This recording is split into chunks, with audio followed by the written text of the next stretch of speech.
Viral বক্তা দাওয়াত দেওয়ার জন্য মাদ্রাসার ছোট ছোট বাচ্চাদেরকে দিয়ে টাকা উঠানো কতটা যৌক্তিক? খুবই অযৌক্তিক কাজ, খুবই ঘৃণ্য কাজ এবং খুবই নাজায়েজ কাজ। আমাদের দেশে অহরহ এই জিনিসটা হয় যে বড় বক্তা ভাইরাল হুজুর দাওয়াত দিয়া রাস্তাঘাটে পোলাপানকে টাকা তুলতে লাগাই দেওয়া হয়। আমরা যদি জানতে পারি এরকম কোনো কিছু, আলহামদুলিল্লাহ, আমি পারতপক্ষে সেই মাহফিলে যাই না। এই জন্য আমাদেরকে কেউ দিনের প্রোগ্রামে দাওয়াত দিলে আমরা সাধারণত চেষ্টা করি জানা যে এখানে কালেকশন করা হবে কি না, টাকা কিভাবে টাকা কিভাবে সংগ্রহ করা হবে। তো এই জন্য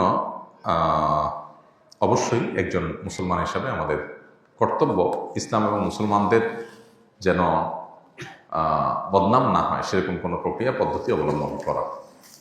বাড়ির রাইজার থেকে গ্যাস নিয়ে 4-5 বছর ধরে চা বিক্রি করতেছি, তাহলে কি আমার টাকা হালাল হবে নাকি হারাম?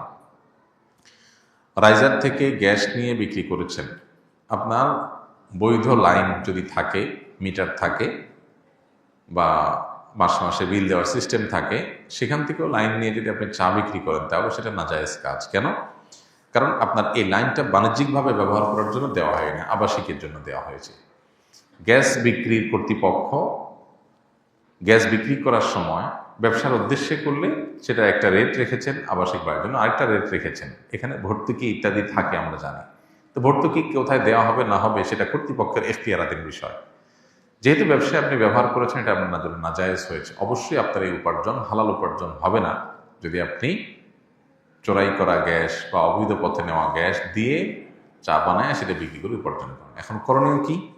করণীয় হলো প্রথমত আপনি কমার্শিয়াল লাইন থেকে নিয়ে চায়ের দোকান বা ব্যবসা করার চেষ্টা করবেন, অথবা যেটুকু হয়েছে এই কয়েক বছর যে পরিমাণ গ্যাস আপনি খরচ করেছেন কমার্শিয়াল হলে কি পরিমাণ যেত সে টাকাটা সরকারি ঘরে বা সংশ্লিষ্ট কর্তৃপক্ষের ওখানে যে কোনোভাবে অ্যাকাউন্টে ঢুকিয়ে দিবেন। এর মাধ্যমে আপনি দায়মুক্ত হতে পারেন। লা ইলাহা ইল্লাল্লাহ মুহাম্মাদুর রাসূলুল্লাহ কি একই লাইনে লেখা যাবে, বিশেষ করে মসজিদের সামনে? কোনো অসুবিধা নেই। এ সম্পর্কে অনেকে অহেতুক বাড়াবাড়ি করেন, আমরা সেগুলো আমাদের দৃষ্টিকোণ থেকে বাড়াবাড়ি মনে করি, তাদের দৃষ্টিভঙ্গিকে শ্রদ্ধা করি। লা ইলাহা ইল্লাল্লাহ এবং মুহাম্মাদুর রাসূলুল্লাহ একসাথে লিখলে কোনো অসুবিধা নেই। কোরআনে কারিমে আল্লাহ তাআলা একসাথে লেখেন নেই, কিন্তু মুহাম্মাদুর রাসূলুল্লাহ কোরআন এক জায়গায় আল্লাহ বলেছেন মুহাম্মাদুর রাসূলুল্লাহ ওয়াল্লাযীনা আমানু মাআহু, আছে না?